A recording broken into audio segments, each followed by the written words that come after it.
Okay. Well, salamat sa Panginoon. Nagkaroon po tayo ng konting po, aberya. Patuloy po tayo sa ating pag-aaral ng salita ng Panginoon, especially po sa mga panahon na ito na we are approaching the end times at yung po mga nangyayari ngayon sa buong mundo ay mga masasabi ko po na mga simpleng pangyayari lang pa lang po na sinasabi ng ating Panginoon. Yung po sa Matthew 24, kapag nakikita na natin na nangyayari na ang lahat ng yan ay tumingala na tayo sa langit sapagkat nalalapit na ang ating kaligtasan, ang pagliligtas sa atin ng Panginoon. Ang sabi niya ay nasa mga pintuan na. Kapag nakikita na natin yung lahat ng mga signs, lahat ng mga prophecy na natutupad isa-isa, isa na po yung nangyayari ngayon sa ating buong mundo. Yung pong masyado pong extreme ang mga weather. Sabay-sabay po yan na nangyayari. Mga grabe, mga bagyo, tapos yung pong mga earthquake na nangyayari sa iba't ibang dako. Yung pong mga nagbabantang mga malakihang mga digmaan. Ako po ay nagugulat sa mga nababasa ko na every superpower ay nagtitreat po ng bawat isa at nagbabluff. Hindi po natin siguro masasabing nagbabluff. Though alam natin na ganun na ang ginagawa nila. But still, we are on the end time. Kailangan po talaga na matupad ang lahat ng yan. Kahit na ano pang panalangin natin na huwag mangyari ang mga yun, tayo po ay sumasalangsang sa plano ng Panginoon sa kanyang kalooban. All we can say and pray is, give us, O God, the courage to face these coming events na mangyayari sa buong mundo. So, salamat sa Panginoon sapagkat ang lahat ng ito ay mangyayari bilang tanda ng kanyang muling pagparito. So, sa ngayon po ay paparating po ang isang bagyo dito sa atin at naka-alert na po ang ating Pampanga na isa sa mga signal number 3 na kaagad. Ano po, hindi pa nga po nagla-landfall doon sa may bandang east. Ano po, pero ito po ay lumilikha na raw po ng malalakas na ulan doon sa may Catanduanes. Yun po ay nasa eastern part po ng ating bansa. So, nag-warning po. So, gawin po ang lahat ng pag-iingat, paghahanda, pagsasaayos po ng inyong mga bahay, mga bubong, lahat. Ano po, ayusin sapagkat napakalakas daw po nitong bagyong dumating. Sana po ito ay mabangga doon sa South, sa Sierra Madre para po kahit paano kayo humina siya ulit. Okay, so let's all pray for all of this, yung pong mga nangyayari ngayon. Let's all pray pala para sa lahat po ng ating mga kapatiran doon po sa Nigeria. They are suffering persecution at wala pong ginagawa raw po na paraan ng kanilang gobyerno upang ito'y mapigil ang persecute po sa mga Christian itong mga extremist na mga religion doon. Ano po, at ilan na po ang napapatay ng mga Kristiyano. Yung pong pinaka-lately alam ko ay umabot po ng 35 na katao. At ganoon din po ang nangyayari sa Mozambique. Lahat po ito nasa Africa po, no? Sa Mozambique. Ganoon din po ang nangyayari, persecution. Ganoon din po sa Sudan. So, Africa po lahat yan. Ano po? Kasi po yung mga extremist na mga religion ay pine-persecute po yung mga Kristiyano. They don't want Christ and the Christianity. Sabi nga po, the most persecuted faith sa kasulukuyan ay ang Christianity. Secondary lang po ngayon ang mga Hudyo. So, let's pray for all of this and pray for all of this. At ito po yung nangyayari sa mga lugar na yan na binanggit ko. And some churches are being burned down. Sabi po, mga bahay po ng mga Kristiyano ay winawasak. Hindi po nila malaman kung saan sila sisilong o pupunta, and their government is doing nothing. But isa po sa mga sinabi po ni Trump, nag-warning po siya sa mga bansang yan, especially Nigeria, if you will not stop those persecution and killing Christians, kami na ang gagawa ng paraan, sabi po ni Trump. So, delikado po yung gano'n, na makikialam na naman po sa loob ang isang malaki superpower. So, this time, andito na po tayo sa panahon na yan. So, let's all pray.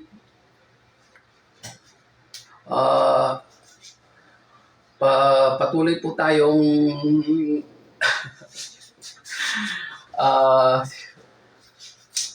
sorry po kung minsan, sige, okay, magsasalita na po ako. Yung pusa po namin kasi nandun po sa malapit sa cellphone, baka po mapindot niya yung bigla po ay tumunog yung cellphone doon na naka-ready na po. So sorry po sa mga interruption, yung pong alaga namin kasi dito na napakabayad. Let's all pray for all of this na nangyayari sa ating mundo ngayon. Basta ang pong masasabi po namin, lalo na po ako talaga na nakikita ko yung mga bagay na ito na nasusulat ay nangyayari talaga. Hindi po ako nagpa-prophecy. Hindi po ako nagpa-prophesy. Mahirap po kasi yung nagpa-prophesy. Kailangan po na lahat po ng sinasabi natin ay nandun po sa Biblia. Nakasulat. Para hindi po tayo lumabas ng mga palsong propeta or mga palsong tagapagturo. Okay, let's all pray for all of this. Salamat po, Ama, sa iyong kabutihan. We commit everything to you, Lord. Sa pangalan po ng aming Pagsikristo, kami po ay dumudulog sa iyo. Lumuluhod ang aming mga puso sa iyong harapan. Yes, Lord. Tanda ng paggalang at pagpapasakop sa iyo. We commit everything to you, Lord, lalo na po itong paparating na bagyo na ito na ang tawag sa kanya ay Uwan. So, we commit this, oh God. Tulad ng panahon na yun, Ama, ang aming Pagsikristo ay naglalakad kasama ang kanyang mga alagad doon sa dagat ng Galilea. Sinaway po niya ang malakas na hangin at ang nagngangalit ng mga alon. At sila ay sumunod sa tinig ng aming Pagsikristo at pumaya pa ang lahat. So we commit this, oh God, ang bagyong ito na paparating na sinasabing napakalakas niya. Maaaring umabot po ito ng signal number 5 or some people are saying baka umabot din ng signal number 6. It's so extreme na nangyayari ngayon sa bawat mga bansa, sa bawat mga lugar. Kaya po, tinatas po namin, Panginoon, ang kalagayan ng aming bansa sa ngayon. Kayo po patuloy na mag-ingat sa aming bansa, lalo na po sa aming mga kapatiran na dadaanan ng mga bagyong ito, Panginoon. Ingatan mo po sila at patuloy na bigyan ng katalinuhan at lakas ng loob upang harapin ang mga panahon na ito na dumarating. We pray for all those victims, O God, doon po sa Cebu and some in the Dumaguete and Leon, in some part, O God, na disgrasya ang marami dahil sa sobrang tubig na dumapo sa kanila. We commit them, O God. Marami po kaming mga kapatid na nandun. We know, sapagkat ang mga anak mo ay nakakalat sa buong Pilipinas, maging sa buong mundo. So we commit them. We commit, O God, everyone na naniniwala sa iyo, naninindigan sa iyo, nagtitiwala sa iyo, sumasampalataya sa iyo, Ama, na ingatan mo po sila. Ingatan mo po sila. Sila na dinatnan ng mga bagay na yon. Kayo po ang bahalang magbigay sa kanila ng lahat ng mga provision, ng kanilang pananamit, mga pagkain, inumin, maging ang kanilang titirhan. Tulungan mo po sila, Panginoon, na bumangon at lalong magtiwala sa iyo, Panginoon, sa mga bagay-bagay na nangyayari sa amin. Patuloy din po namin tinataas sa iyo ang mga sigalot ng bawat bansa, ng China, ng Amerika, in between, O God, doon po sa Iran, maging po sa Israel, maging sa Ukraine and Russia, at sa iba pang panig ng mundo, Panginoon, na sinasabi na the war is brewing between all of these nations na binanggit namin. So, Ama, kayo pong patuloy na mag-ingat sa amin, mag-ingat sa aming mga kapatiran na nandoon sa mga lugar na yon. Whatever their religions in Christianity, Lord, kaysa sila ay mga Katoliko, sila ay mga Orthodox, sila ay mga Baptist, sila ay mga Protestante, as long they are bearing the name of our Lord Jesus Christ, they are called Christians. Ingatan mo po sila, Amang Diyos, sa pangalan po ng aming Panginoon Kristo. Tinataas po namin itong lahat sa iyo. Kayo pong patuloy na humawak sa aming mga buhay. Yes. And we pray for this message, Lord, this morning. Yes. Patuloy na ikaw po ang mapalwalhati ang iyong pangalan ng siya patuloy na madakila.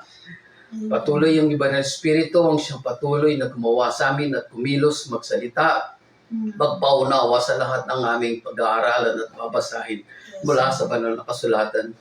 Ipakita mo sa amin, Panginoon, ang lahat ng bagay na katotohanan at makita namin ng iyong kaluwalhatian ang iyong dakilang pangalan. Salamat po, Ama, sa lahat ng iyong gagawin. Patuloy itinatas namin sa iyo bawat individual, mga tahanan, mga sambahayan na nakikinig ngayon at nanonood, at sa mga manunood pa at makikinig sa mga panahon pang mga araw pang sumusunod. Salamat po, Ama, sa mga taong ito na nakikita namin. They're watching lately, O God, and yet they do this, O God. Alam namin, ang iyong iglesia ay patuloy na nauuhaw sa iyong mga salita, sa iyong pagkalinga. Kaya po, patuloy namin itinataas ang iyong pangalan, Panginoon. Salamat po, Ama, sa iyong kabutihan. Salamat po sa iyong pag-ibig. Pagpalain mo ang iyong mga salita tulad pa ng unang panahon. Salamat po, Mang Diyos. Sa lahat ng ito, sa iyo po namin binibigay lahat ng karangalan, kapurihan sa pangalan po ng aming po si Kristo. Amen. So, tayo po ay mag-aaral dito. And by the way, ngayon pa po ay sinasabi ko na, after this message, so God, sa Panginoon tayo po ay aawin. We will play the songs, then sasabayan lang po natin siya. No? Maybe we need this. Sabi nga po kami na sana po magkaroon tayo ng kahit na simpleng lugar. Ano po, hindi na po natin kailangan yung magagarbo, nagdalakihan na mga lugar, kundi isang simpleng lugar na kung saan tayo po makakapagsama-sama ng face-to-face na sumasamba at nagpupuri sa Panginoon. Okay, salamat sa araw na ito. So let's open our Bible in the 1 Corinthians chapter 2 verse 9. Pero babasahin po natin mamaya yung pong kabuuan nito, no? From 1 to 16. Pinagpapauna ko na po. Ilan po yung mga verse na, mga chapter na babasahin natin na halos buo. Yun po 1 Corinthians chapter 2 verse 9. Pero tayo po mag-umpisa mamaya doon sa 16. And then Lucas chapter 17. Then Romans chapter 8. Ito po ay binabalik-balikan natin upang ito po ay matangin sa ating mga puso at ito ay ating tinatandaan. Try to memorize all these verses na kapag tayo po nag-share sa ibang mga tao. Sa Panginoon naman, kahit hindi na po natin mabanggit yung exact book and verse and epistles, as long as we can quote it word by word, ay alam na ng Panginoon kung saan natin yun kinuha. Okay. So, chapter 2, 1 Corinthians, verse 9. Ganito po sinasabi.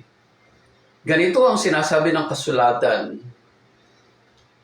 Hindi pa nakikita ng mata, hindi naririnig ng tenga, hindi pa rin sumasagi sa isip ng tao ang inihanda ng Diyos sa mga umiibig sa Kanya. Sa mga umiibig sa Kanya. So, napakadakila po ng Panginoon sapagkat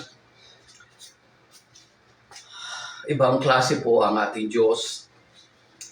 Hindi pa nga po niya nililikha ang tao doon sa Book of Genesis. ay nakahanda na po yung lahat na pagkakaloob ng Diyos Ama sa mga umiibig sa Kanya. Amen. Tayo po'y naniniwala doon po sa predestination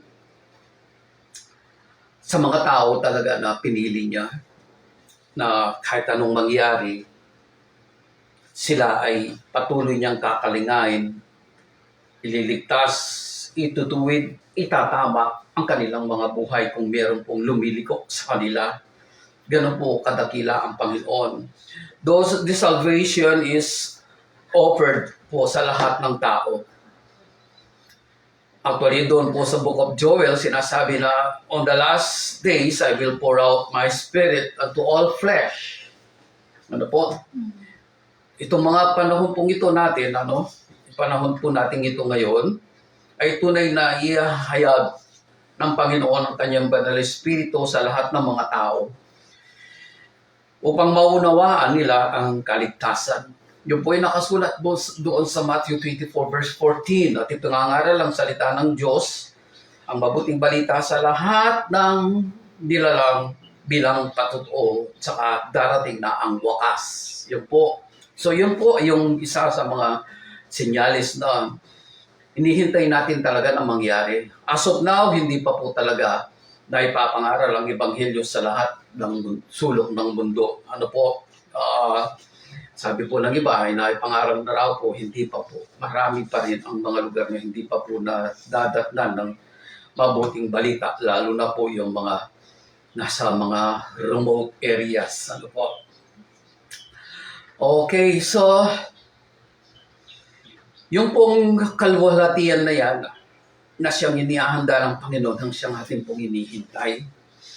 So yung pong ating pag-aaralan ay meron pong ganitong titulo, The Hidden Plan of God Now Revealed. Po, The Hidden Plan of God Now Revealed. Lalo na po dito sa ating pag-aaralan na ito. Ano po? Napakadakila po ng Panginoon, katulad ng nasabi ko nga po sa inyo, bago pa niya likhain si Adan at saka si Eva, nakahanda na po ang plano ng Diyos sa kanyang mga hinirang. Though there are some people that, bagamat they receive the Holy Spirit, no? Sabi po kasi, ang pangako ng Panginoon, I will pour out my Spirit unto all flesh. But these things ay huwag po natin masyadong tatayuan as the other people or groups ay masyado po itong pinangahawakan, kaya dahil po doon sa masyadong pagyakap nila doon sa grace na yan, because the grace, yun po yung ginagamit ng Panginoon para sa ating kaligtasan. By grace we are saved through faith. But that grace is Jesus. Yun po palagi natin tinatandaan. That grace is Jesus. Pero ang sakit po at ang nakakalungkot, some people are using the grace to justify their flesh. Yun po ang nakakatakot. Yun po ang nakakatakot. They are using the grace to justify their flesh. At nakakalimutan po nila yung nakasulat doon sa Hebrew, kapag tayo po ay willfully, kusang loob na para bagang nawawala na ng konsensya, that we are willfully sinning against the will of God. Ang sabi po doon sa Hebrew na yun, wala nang handog na pwede pang ihahin natin para sa ating mga kasalanan, kundi ang naghihintay na lang sa atin ay isang nakapangingilabot na paghuhukom. So, balansihin po natin mabuti ang ating mga kaisipan sa mga bagay na yan. Sapagkat kung ano yung nafe-feel po sa atin, yun po yung magiging tayo. Yun po ang magiging tayo. Kaya kung tayo po ay nakakabasa ng banal na kasulatan in a complete from Matthew to to Revelation, and sometimes sa mga pangako doon sa lumang tipan. Kung ang ating puso at ang ating mga kaisipan ay nakafocus sa ating Panginoon Kristo, which is from the beginning in the Genesis up to Revelation, wala pong ibang tinutukoy na pangalan na pwedeng magligtas sa atin kundi ang pangalan ng ating Panginoong Kristo. Ano po, yun po ang ibinigay. Acts 4:12, yun po nakasulat. Ano po. So, sa kalagayan natin ito, sa buhay natin Kristiyano,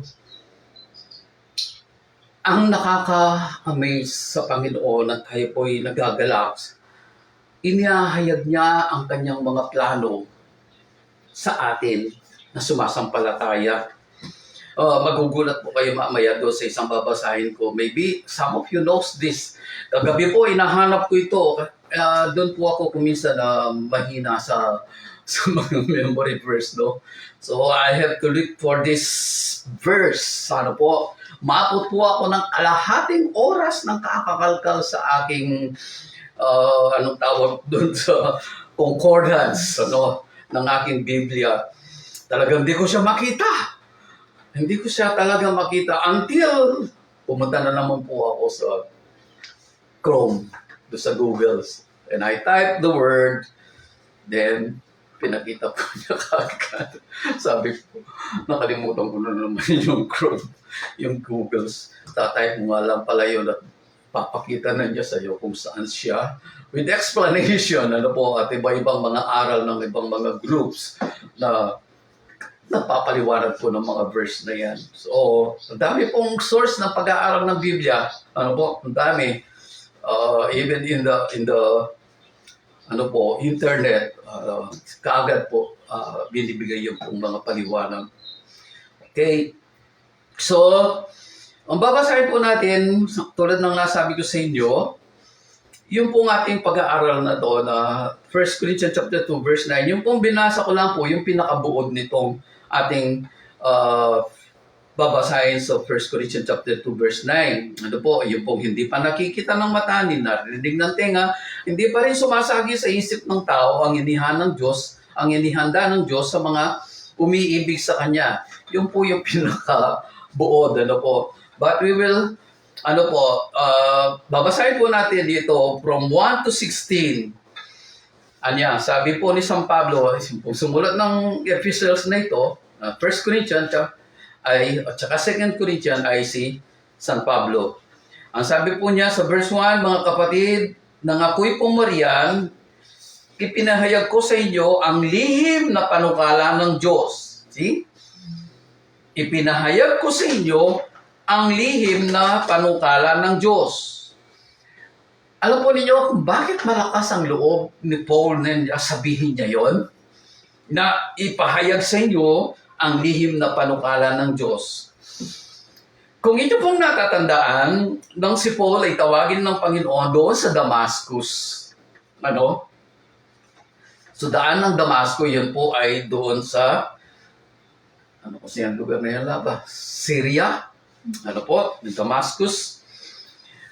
Humarang po ang anghel sa sinasakyan niyang kabayo at siya po'y nahulog at bigla pong lumabas po yung maliwanag na liwanag. Ano po? At siya po'y nabulag. At siya po ay dinala sa isang mananampalataya rin upang ipaliwanag sa kanya ang patungkol sa ating Panginoon Kristo. Meron pong binabanggit si Paul na iniiwas po niya yung kanyang sarili. Kasi ayaw po niyang magkaroon siya ng pride sa kanyang sarili. Ano?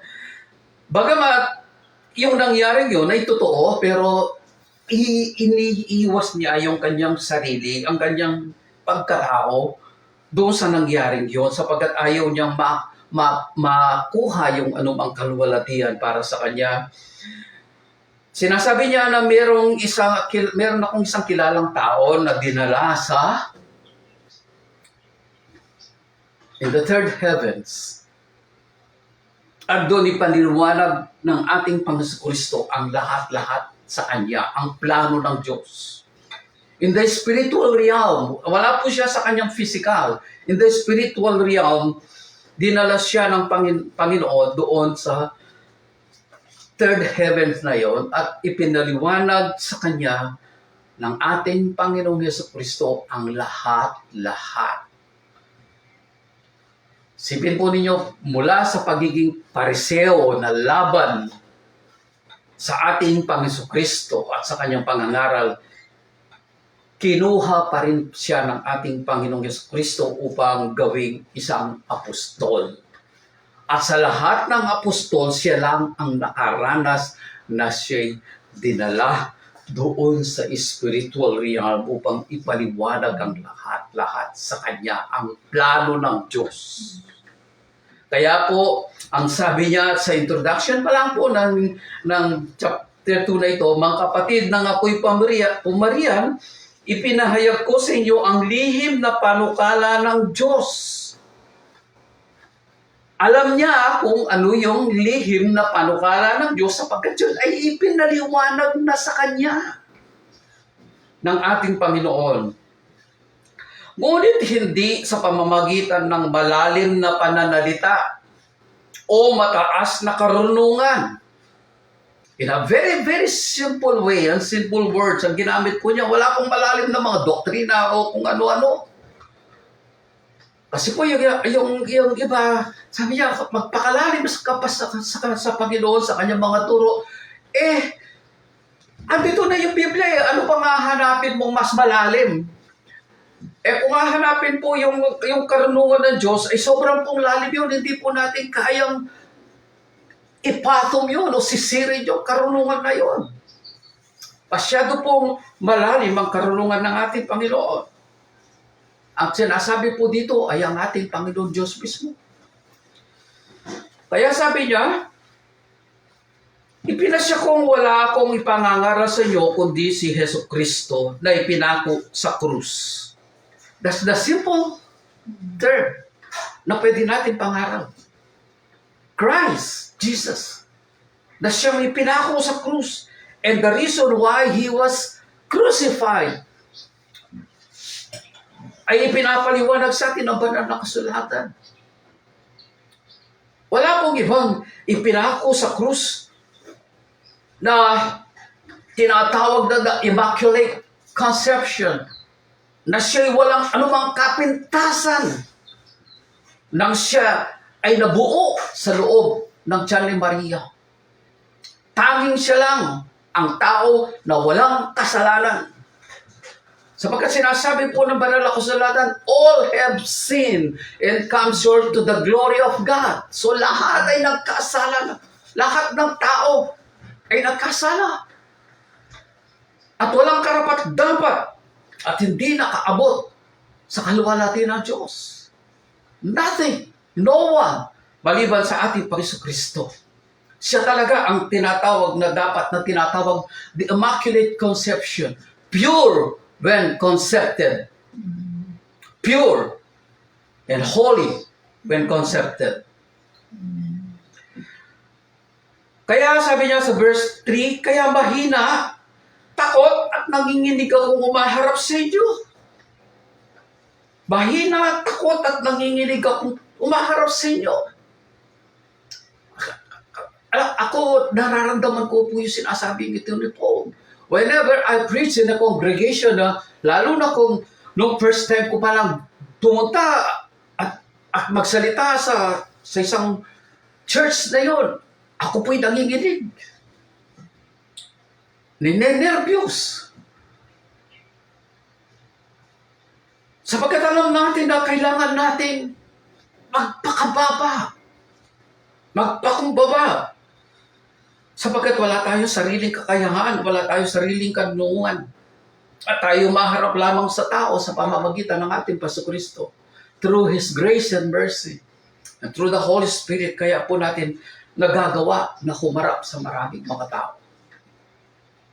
Sa verse 4, sa pananalita at pangangaral ko, hindi ko kayo inakit ng matatamis na pangungusap batay sa karunungan ng tao. Batay sa karunungan ng tao. No, I'll never use those those, mga bombastic na mga pananalita o karunungan, kundi sa pamamagitan ng patutuo ng Espiritu at ng kapangyarihan ng Diyos. Alam po ninyo, hindi po natin may kakaila. There are so many people who are using the intelligence, their doctrinal doctorate degrees, patungkol sa mga bagay na yan, mga theologies. And yet, palagi po natin tinatanong sa ating sarili, am I worthy before God? Am I worthy before these people? Karapat dapat ba ako na daanan ng iyong mga salita at ng iyong presensya upang maipahayag ka sa mga tao? Yan po ang palagi natin tinatanong sa ating sarili. Dito po makikita natin si Paul, ganun siya. Kaya nga po sabi niya kaya mahina at takot at nanginginig ako maharap sa inyo. Hindi yung akala mo kung sino ka na pinili na isang propeta o propetisa. No. Hindi tayo kailangan na maging ganoon sa harapan ng mga tao, lalo na sa harapan ng Diyos. Patuloy tayong yumuyuko. Yumuyuko. Kaya't hindi sa karunungan ng tao, kundi sa kapangyarihan ng Diyos, nababatay ang inyong pananalig kay Kristo. See that? Hindi sa karunungan ng tao, kundi sa kapangyarihan ng Diyos, nababatay ang inyong pananalig kay Kristo.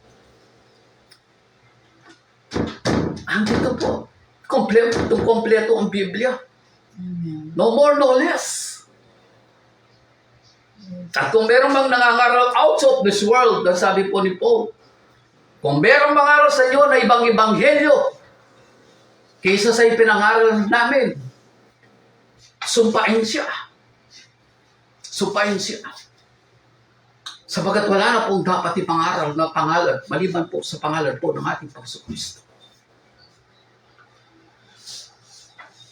Sa verse 6 ang sabi niya, ngunit sa mga may sapat na gulang na sa pamumuhay espiritual, yung inaakala natin, mature na tayo. But we are not yet. We are not yet. Ako, inahamin ko, I am not yet matured in my spiritual life. Marami pa po akong pag-aaralan. Marami pa akong dapat matutuhan. Marami pa akong dapat marinig mula sa Panginoon.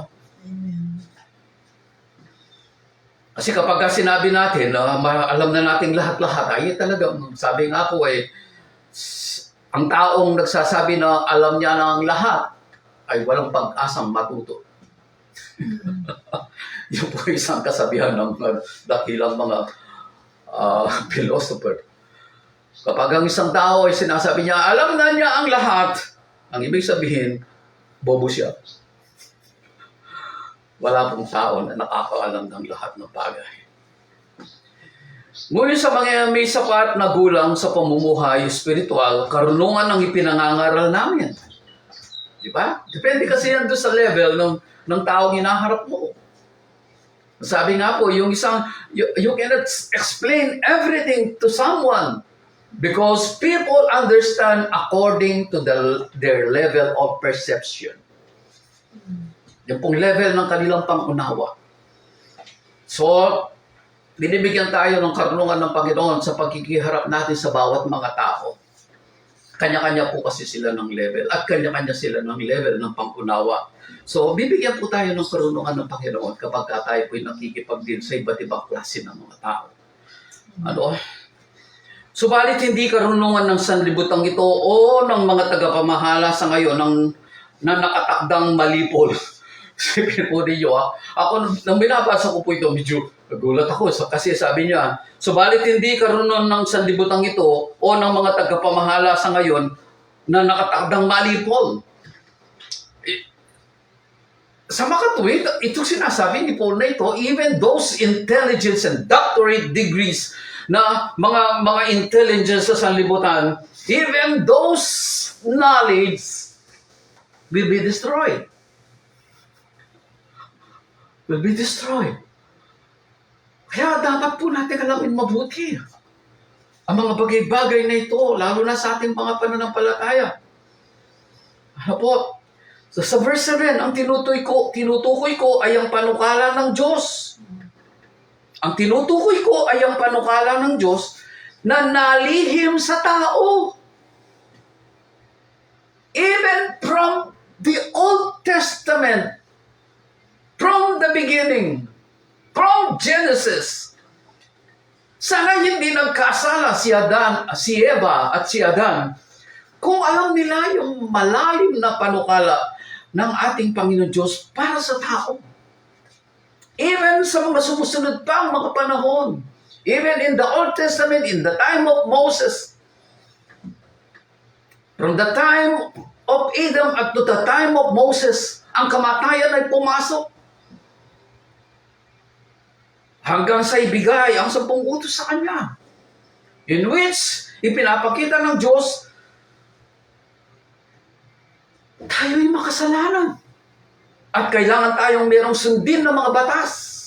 Ang 10 kautusan na sinasabi doon na sa sulat, na isulat kay Moses. But those 10 commandments is Christ.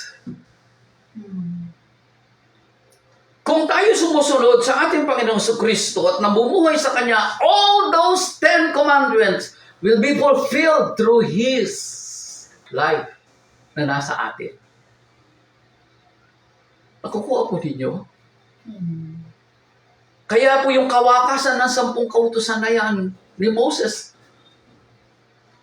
ay hindi naman po na-dissolve, kundi na-fulfilled sa ating Panginoong Kristo. I have not come to this world to destroy the law, but to fulfill it, ang sabi ng ating Panginoon Kristo. Hindi niya isinatabi yun, kundi binigyan niya ng katuparan ang lahat ng yun, sapagkat yung mga 10 kautusan na yun ay siya mismo. Kaya nga pagdating niya, binigyan niya ng katuparan ng lahat ng yun upang lahat tayo magpasimula sa ating Panginoon Kristo ay magiging tagasunod ng tunay na kautusan ng Diyos, ang ating Panginoong Jesucristo. Di ba, nung nagsalita ang Ama, no? Ilang beses, even the transfiguration na nagsalita ang Ama. This is my beloved Son, in whom I am well pleased. Ang isa pa na sinabi niya, this is my beloved Son, hear ye Him. Pakinggan ninyo siya. Ando lahat. Wala na pong iba. Walang inuutos ang Diyos na ating pakinggan. Walang iba, kundi ang ating Panginoon Kristo. At ang kanyang buhay nasulat sa banal na kasulatan at ito ay pinag-aaralan natin book by book, epistles by epistles. Tinutukoy ko ay ang panukala ng Diyos na nalihim sa tao. Itinalaga niya ito para sa ating ikakalwalhati. Nakikita ninyo ngayon, kaya nga po yung title na binigay na sa atin ng Panginoon dito, Hidden Plan of God Now Revealed. Inihahayag niya sa atin ngayon. Itinalaga niya ito. Basahin ko yung verse 7 para tuloy-tuloy. Ang tinutukoy ko ay ang panukala ng Diyos na nalihim sa tao. Itinalaga niya ito para sa ating ikaluwalhati bago likahin ang sanlibutan. Isipin po ninyo.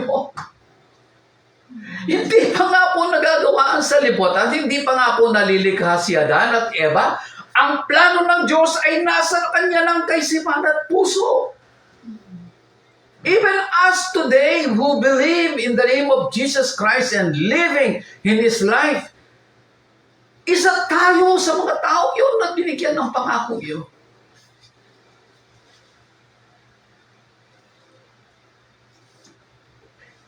Sa verse 8, isa man sa mga tagapamahala sa kapanahon ng ito'y walang nakaunawa sa panukalang yun.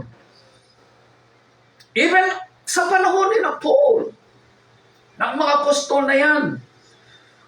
Isa man sa mga tagapamahala sa kapanahong yan ay walang nakaunawa sa panakalang yan. Even the scribes, even the Pharisees and the Sadducees, even the mga dalubhasa sa batas ng Diyos, they could not understand it. But now, inihayag ng Diyos sa atin.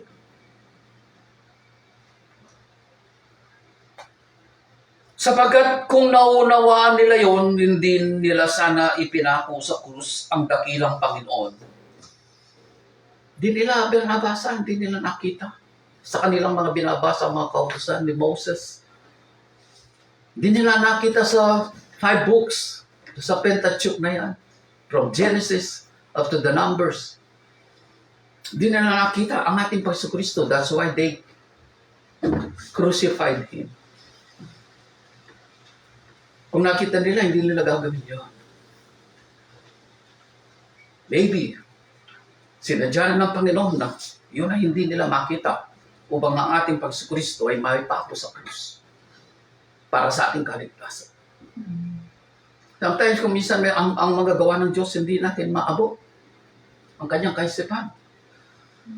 Why are you allowing this, Lord? Why do Christians suffer? Palagi naman po, when a believer suffer, iisa lang naman ang layunin ng Diyos. Ang turuan kang sumampalataya, turuan kang kumapit sa Kanya, turuan kang magpakatatag para sa Kanya.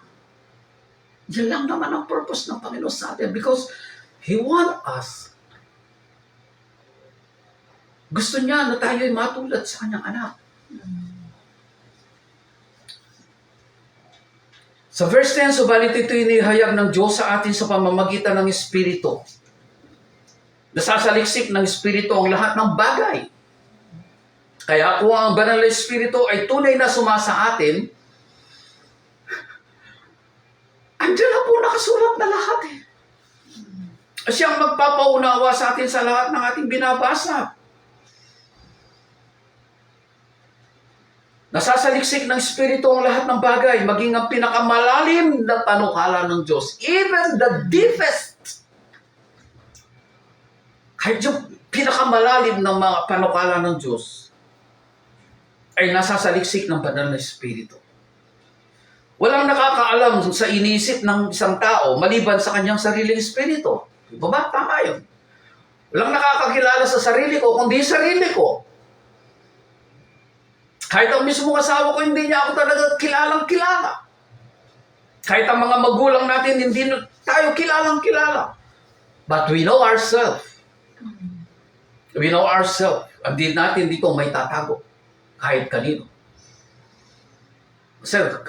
Kasi kanino may tatago yung sarili mo? Sa sarili mo. Di ba? Ganyan din naman, walang nakakaalam sa mga iniisip ng Diyos maliban sa Espiritu ng Diyos. Only God knows what is the mind of God. What is the mind of God? Hindi ang Espiritu ng sanlibutan, kundi ang Espiritu ng Diyos ang tinanggap natin upang ating maiwasan o maunawaan ang mga kaloob niya sa atin. Di ba? Hindi ang Espiritu ng sanlibutan, kundi ang Espiritu ng Diyos ang tinanggap natin upang ating maunawaan ang mga kaloob niya sa atin. Kaya kung ang banal na Espiritu ay talagang sumasa atin, maunawaan natin kung ano yung kaloob niya sa atin, ano ba yung mga gift, ano ba yung mga ministries, ano ba yung dapat natin gawin para sa kanyang pangalan.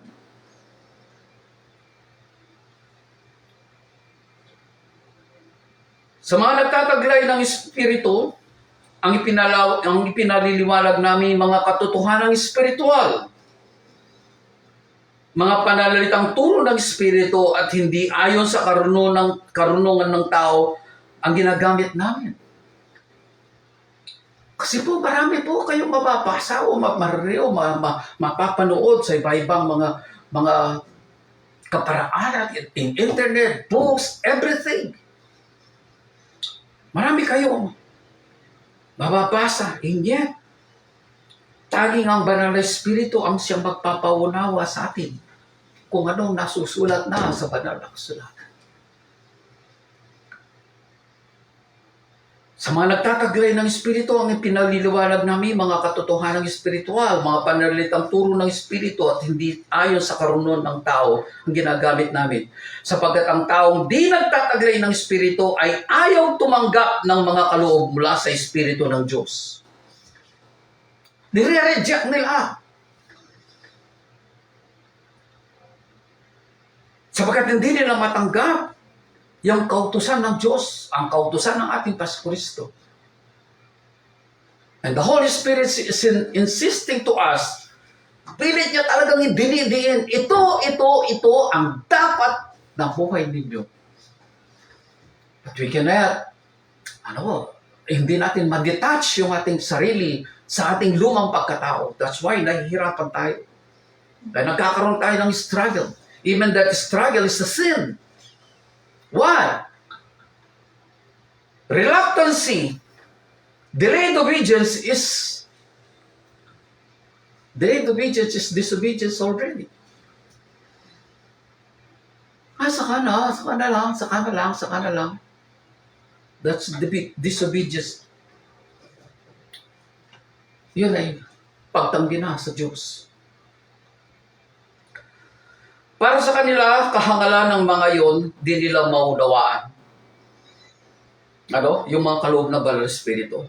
Para sa kanila, kahangalan ang mga yon at di nila maunawaan. Sapagkat ang mga bagay na espiritual ay mauunawaan lamang sa pamamagitan sa paraang espiritual. Naunawaan ng taong nagtataglay ng Espiritu ang kahalagaan ng bawat bagay. Ulitin ko, nauunawaan ng taong nagtataglay ng Espiritu ang kahalagahan ng bawat bagay. Ngunit walang nakauunawa sa Kanya. Ganito ang nasasaad sa kasulatan. Sino ang nakakaalam ng pag-iisip ng Panginoon? Sino ang nakakaalam ng pag-iisip ng Panginoon? Sino ang makapagpapayo sa Kanya? See? And the answer is, ang sabi po ni Paul, ngunit ang pag-iisip ni Kristo ay taglay natin. We have the mind of Christ. Saan po yan nakasulat? Sa Filipos 2:5 hanggang 11. And what is the mind of Christ?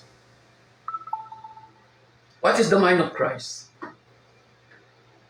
Self-sacrifice obedience. Self-sacrifice obedience. That leads to glory. Yun po ang dapat nating maunawaan mabuti. Oo, hindi natin maabot ang kaisipan ng Diyos. Kung taglay natin ang kaisipan ni Kristo at ang Espiritu ni Kristo ay nasa atin, we can understand everything.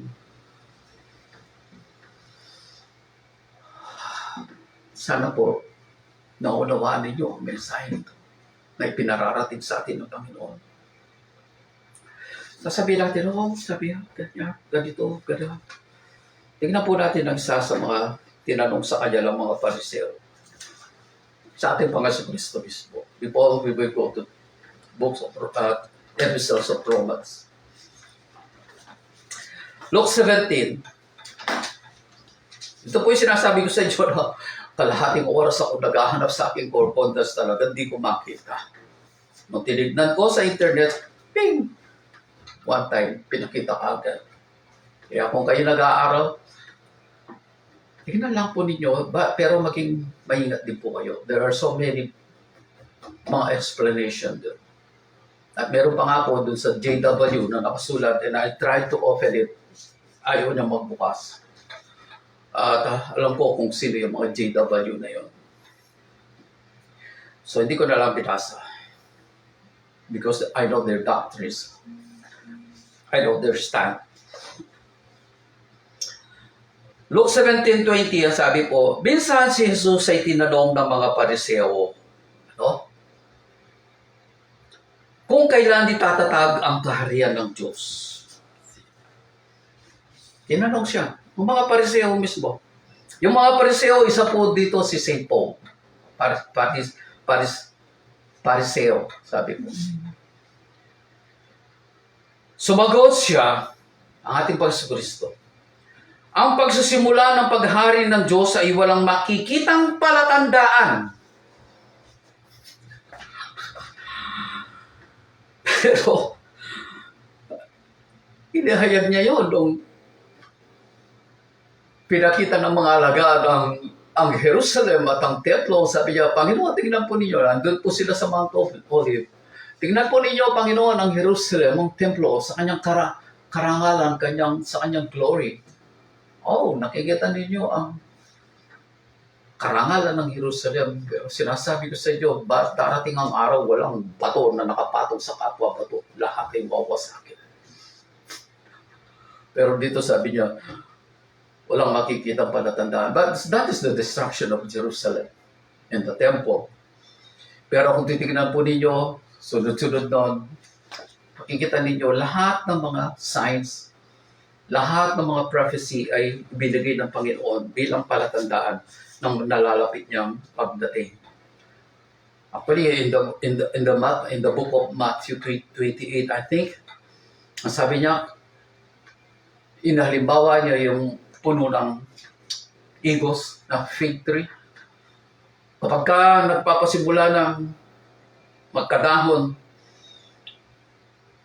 ang puno ng igos, the same way, nalalapit na ang paghahari ng Diyos, ang kanyang pagdating.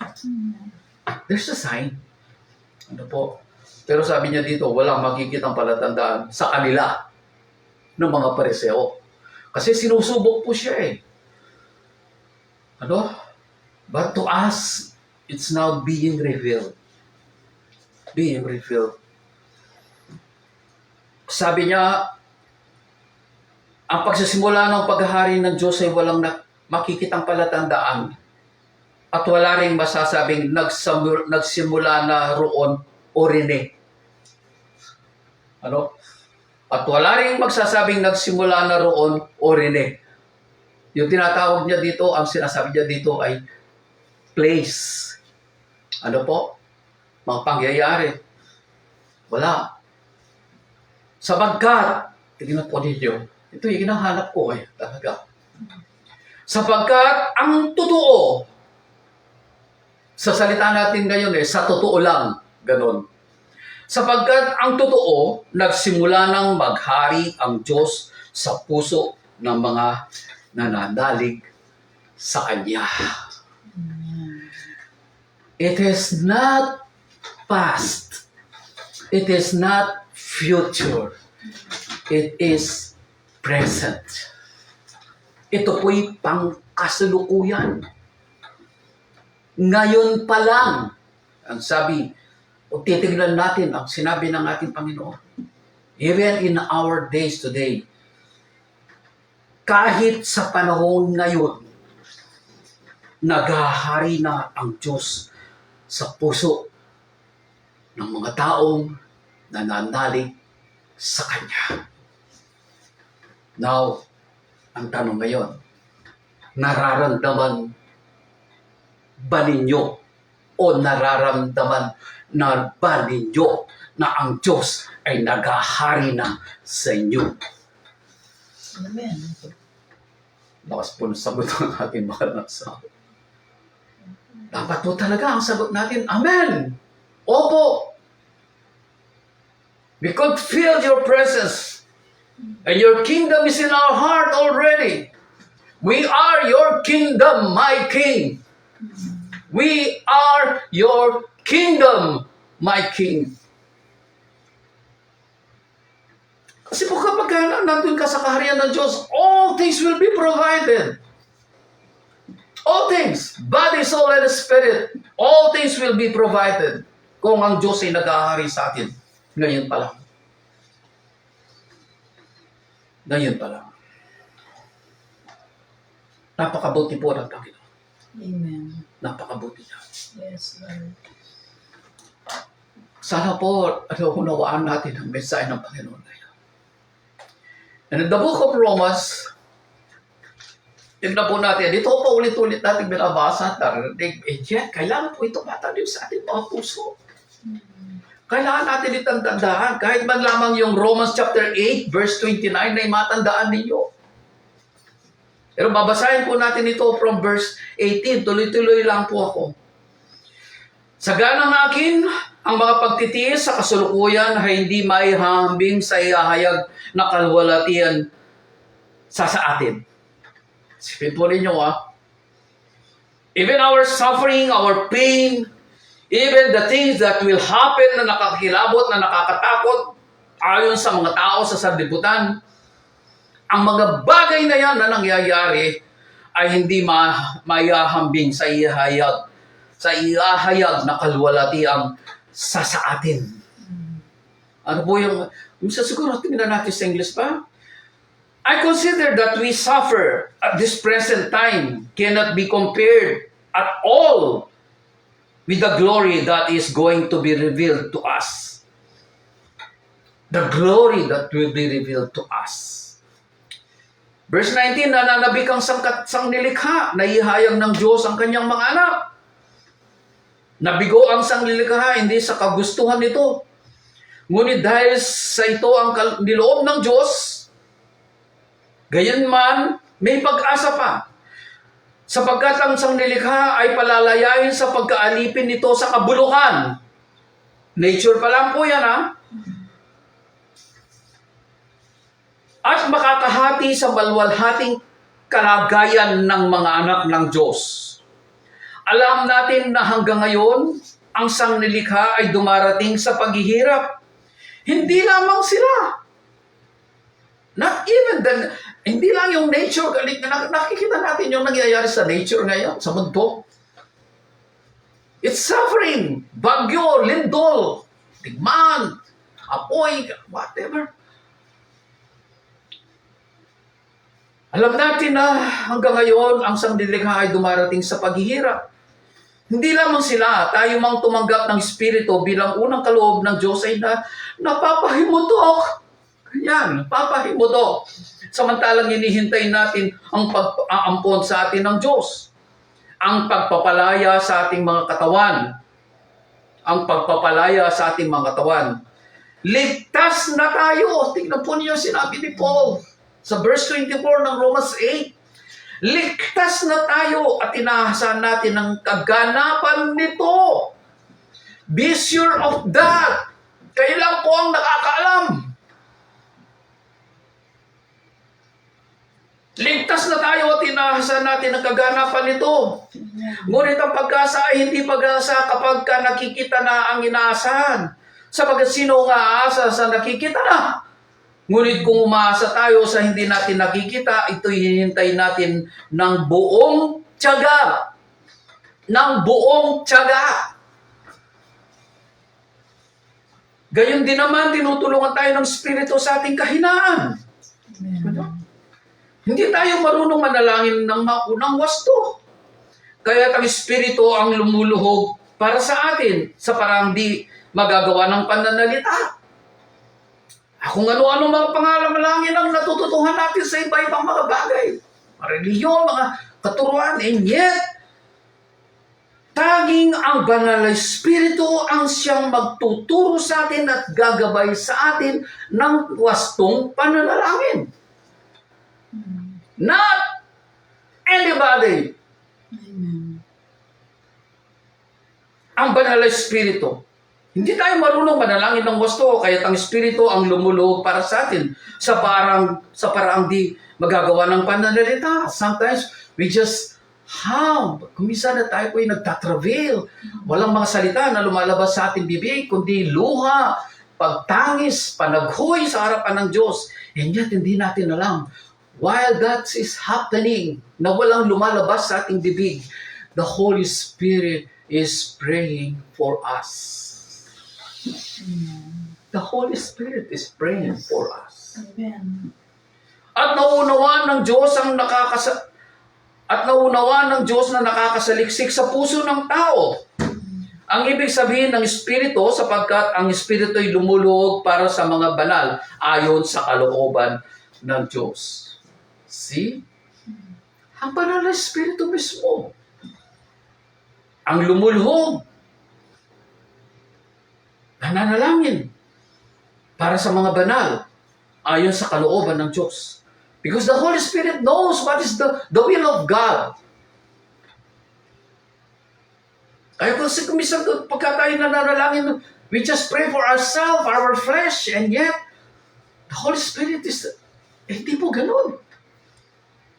Ang ipinapanalangin niya, anong kalooban ng Diyos sa atin. Ang sabi ko sa verse 8, ito na po yung palagi nating narinig, alam natin sa lahat ng bagay, ang Diyos ay gumagawang kasama ang mga nagmamahal sa Kanya, ang mga tinawag ayon sa Kanyang panukala, sa kanilang ikabubuti. Sapagkat sa mula pa'y alam na ng Diyos kung sino ang sa Kanya, ang mga ito'y itinalaga niyang maging tulad ng Kanyang anak at sa gayoy naging panganay natin siya. At ang mga itinalaga niya noong una pa ay Kanyang tinawag, ang mga tinawag niya ay Kanya ring pinawalang sala, at ang Kanyang mga pinawalang sala ay Kanya namang binigyan ng karangalan, honor, and glory. Wow! Woo! Sabi po ng iba niyan. Glory. Glory.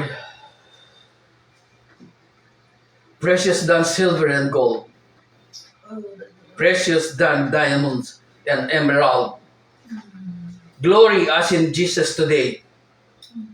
Glory as in Jesus today.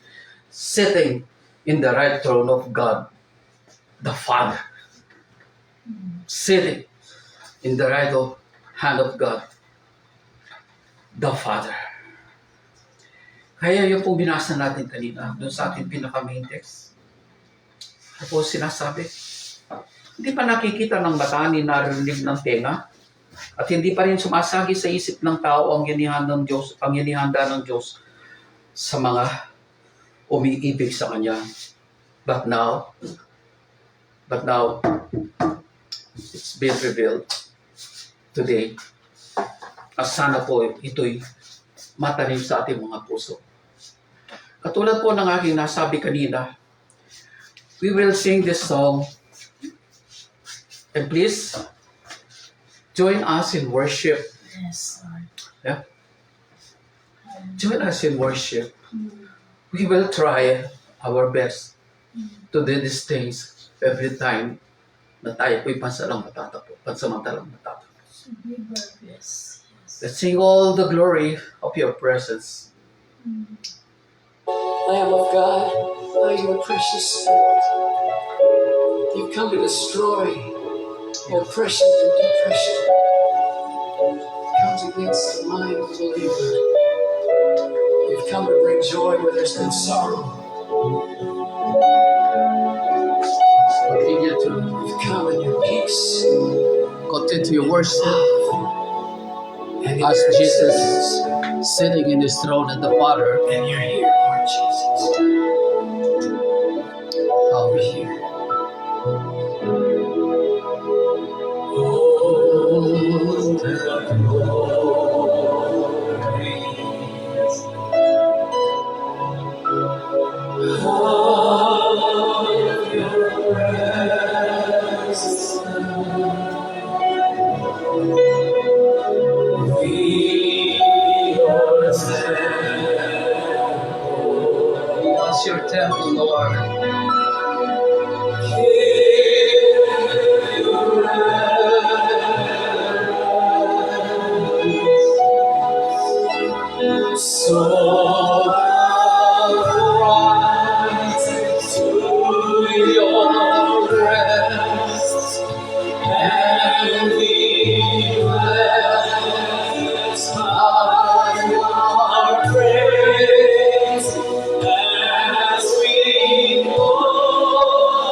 sing it, saints of God. Fill every home. Fill every home. Fill every house.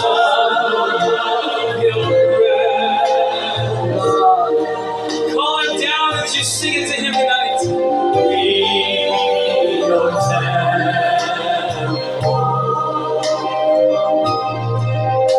we give you reverence. So rise to your rest. So rise to your rest and be blessed by our praise. We glory in your embrace. Yes, Lord, it's your presence now fills this place. So rise to your rest. So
Thank you, Father God. Tulad ng aming inawit na yun, Panginoon. Punuin mo ng yung kalwalatian ng bawat isa. Yes, Lord. Punuin mo ng kalwalatian ng bawat tahanan. Punuin mo ng kalwalatian ng bawat tahanan. Ng bawat sambahayan. Sa mga oras na ito, Panginoon, tinatapila ka namin, tinataas, pinupuri. All we can say, Father God, thank you. Salamat, salamat. Continue to bless your people, O God, with your glory. Yes. Let your love flow. Yes, Lord. Let your love flow. Let your love flow until the coming of our Lord Jesus Christ. Yes. Seal the joy, O God. Seal this joy and worship and praises in our heart. Na ito'y aming ginagawa, hindi lamang sa mga oras na ito. And every time, Lord God, we come to your presence, whatever we do, O God, we must do this for the glory of our Lord Jesus Christ. Salamat po, Ama, sa aming pong pansamantalang pag-iwahiwalay. Let your love flow. Let your love flow. At yung pag-ibig ng siyang patuloy na manahan sa aming mga puso upang ito po'y patuloy naming maipadama sa aming kapwa, lalo na po sa mga kapatiran sa loob ng iglesia, sa pangalan ng aming Pasko Kristo. Let your Holy Spirit, katulad ng aming mga pinag-aralan nito, binasa, let the Holy Spirit pray for us Yes. and lead us Yes, Holy into Spirit. holiness and righteousness Yes, we welcome. of our Lord Jesus Christ. Thank you, Father God, for this day. We give you all the glory, honor, and power in Jesus' name. Amen. Amen. And amen. And amen. Thank you. God bless you.